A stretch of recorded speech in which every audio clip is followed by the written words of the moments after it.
سعودی عرب کے اندر آپ کو اللہ کے حدود کے یہ نظام کی کئی مثالیں ملیں گی. یہاں قاتل کو قتل کیا جاتا ہے, یہاں چور کے ہاتھ کاٹے جاتے ہیں, پاؤں کاٹنے والے کا پاؤں کاٹا جاتا ہے, اور اس میں کسی سفارش کرنے والے کی سفارش نہیں چلتی.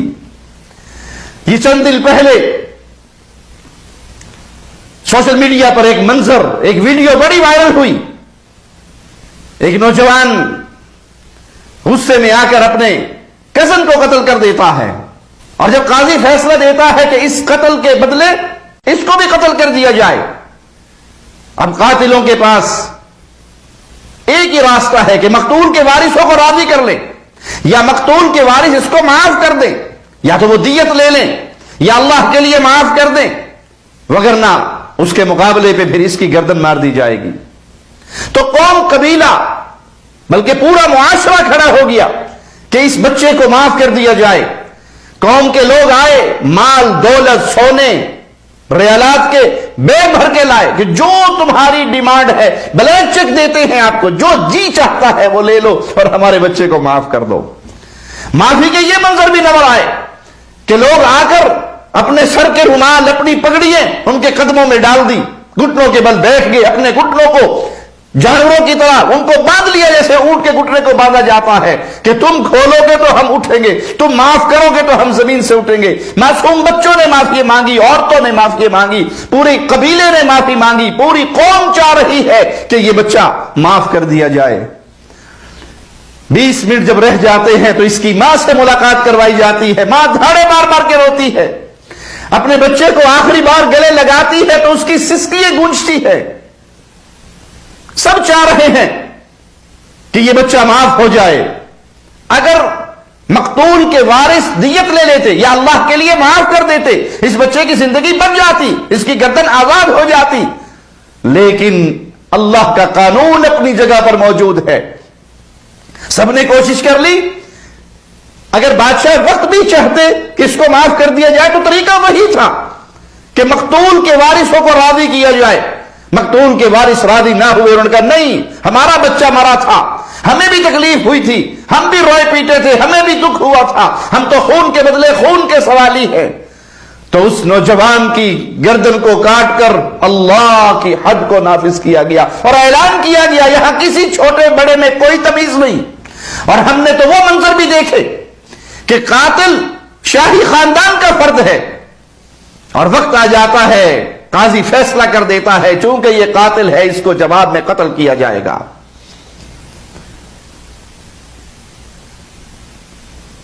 وہاں یہ نہیں دیکھا جاتا کہ یہ کس کا بیٹا ہے, اس کا تعلق کس سے ہے, اس کا قبیلہ کون سا ہے. وہاں یہ دیکھا جاتا ہے کہ اللہ کا حکم کیا ہے. جب اس طرح اللہ کے حکموں کو نافذ کیا جائے تفریق کے بغیر, تمیز کے بغیر, یہ چھوٹا قبیلہ ہے یہ بڑا, یہ امیر کا بیٹا ہے یہ غریب, یہ شاہی خاندان کا ہے یا عام عوام کا فرد ہے, اللہ کا قانون ہے, اللہ کا حکم ہے. اللہ کے حکم کے سامنے سب کی گردنیں جھکی ہوئی ہے, تب اللہ کی رحمتوں کا نزول ہوتا ہے. یہی وجہ ہے سعودی عرب بلاد حرمین, امن و امان کا گہوارہ, یہ پیارا معاشرہ, اس کے پیچھے سب سے بڑی بات اللہ کی وحدانیت, اس کا نظام قائم ہے توحید کا. نہ کسی قبر کی پوجا ہے, نہ کسی درگاہ کی پوجا ہے, نہ کسی بابے پیر فقیر کی پوجا ہے. اور جب کوئی قتل کرتا ہے تو اللہ کی حد کو نافذ کیا جاتا ہے, اسے قتل کیا جاتا. اس مبارک معاشرے کو لے کر ہم پوری دنیا کو دعوت فکر دیتے ہیں. اپنے ملکوں میں امن و امان چاہتے ہو تو لوٹ آؤ اللہ کے حکموں کی طرف, توحید کو غالب کرو, شرک سے اپنے معاشروں کو پاک کرو, اللہ کے نظام کو, حدود کو نافذ کرو, تمہارا ملک اور تمہاری قوم بھی امن و سکون میں سا. رسول اللہ صلی اللہ علیہ وسلم کے مبارک دور میں بھی ایک عورت سے چوری ہوئی تھی. صحیح بخاری اور صحیح مسلم میں روایت موجود ہے. ایک مخزومیہ عورت جس نے چوری کر لی تو قریش پریشان ہوئے, اس کو بھی سزا ملے گی, اس کا بھی ہاتھ کاٹا جائے گا. تو تلاش کیجئے کہ کس کو سفارشی بنا کر رسول اللہ صلی اللہ علیہ وسلم کے پاس بھیجا جائے. اسامہ بن زید میرے پیارے نبی صلی اللہ علیہ وسلم کے انتہائی لاڈلے صحابی, ان کو تیار کیا گیا اور وہ جا کر اللہ کے نبی صلی اللہ علیہ وسلم کی سعادت کی سفارش کرتے ہیں.